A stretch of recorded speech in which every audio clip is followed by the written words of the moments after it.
میرے بھائی اور بہنوں، السلام علیکم ورحمۃ اللہ وبرکاتہ۔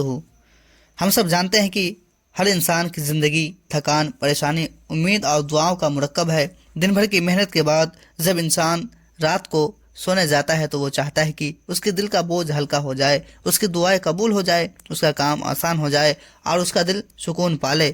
اسلام نے ہمیں رات کے وقت کچھ ایسے آسان عمل دیے ہیں جنہیں کرنا مشکل نہیں، بلکہ صرف کچھ سیکنڈ لگتے ہیں، لیکن ان کے فائدے اتنے بڑے ہیں کہ انسان کی دنیا اور آخرت دونوں سنور جاتی ہے۔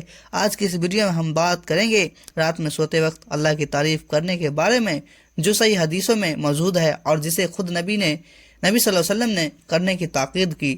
بھائیو اور بہنوں، رات کا سمے وہ سمے ہے جب فرشتے درج کر رہے ہوتے ہیں کہ انسان کس حالت میں سویا۔ کچھ لوگ غصے میں سوتے ہیں، کچھ دنیا کی فکر میں، کچھ ظلم کرنے کی یوجنا میں، اور کچھ ایسے بھی ہوتے ہیں جو سونے سے پہلے کچھ سیکنڈ اللہ کی تعریف کرتے ہیں، جو رات بھر ان پر رحمت برساتی ہے۔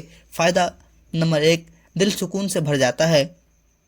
صحیح حدیثوں میں آتا ہے کہ اللہ کو یاد کرنے سے دلوں کو سکون ملتا ہے۔ جب انسان سونے سے پہلے اللہ کی تعریف کرے تو دل کے اندر سے بے چینی ہلکی ہونے لگتی ہے۔ فائدہ نمبر 2،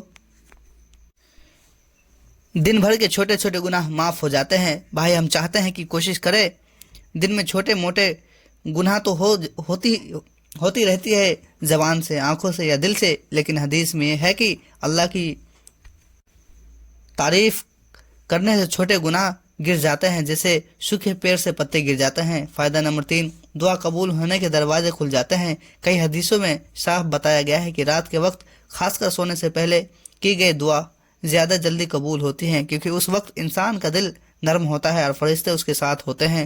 فائدہ نمبر 4، گھر میں رحمت اترتی ہے۔ صحیح حدیث میں ہے کہ جس جگہ اللہ کا ذکر ہوتا ہے وہاں رحمت آتی ہے، فرشتے آتے ہیں اور شیطان بھاگ جاتے ہیں۔ اگر پریوار میں لوگ سونے سے پہلے کچھ سمے پہلے اللہ کی تعریفیں کرے تو پورے گھر کا ماحول بدل جاتا ہے۔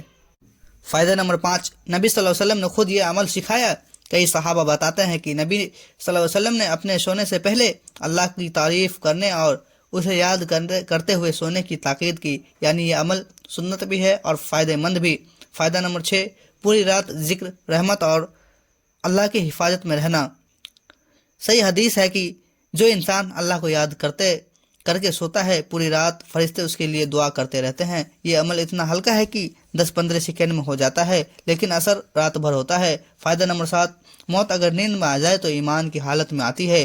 بھائی، انسان کو نہیں پتا کہ اس کا جان کب نکل جائے۔ حدیث میں آتا ہے کہ جو بندہ اللہ کو یاد کر کے سوتا ہے، اگر اس کی موت نیند میں آ جائے تو وہ بھلائی کی حالت میں جاتا ہے۔ کیسے کرے یہ عمل؟ نمبر 1، بستر پر لیٹ جائے۔ نمبر 2، موبائل دور رکھے۔ نمبر 3، 10-15 سیکنڈ شانت بیٹھے۔ نمبر 4، پھر اللہ کی تعریف میں کچھ آسان شبد بولے۔ میں اللہ کی تعریف کرتا ہوں، اللہ سب سے بڑا ہے، اللہ کی قدرت سب سے اونچی ہے، اللہ سب سے پاک ہے۔ نمبر 5، اس کے بعد ایک چھوٹی سی دعا کرے، بس سو جائیں۔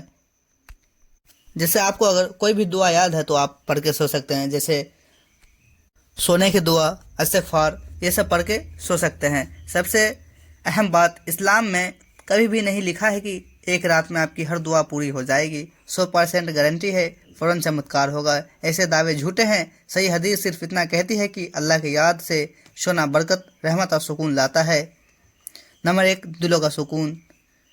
نمبر 2، گناہ گرنا۔ نمبر 3، گھر میں رحمت اترنا۔ نمبر 4، فرشتے کی دعا۔ نمبر 5، اللہ کی یاد کرنے سے سونا۔ تو ناظرین، آج کے لیے اتنا ہی، ملتے ہیں کل اگلی ویڈیو کے ساتھ، تب تک کے لیے السلام علیکم ورحمۃ اللہ وبرکاتہ۔ خدا حافظ۔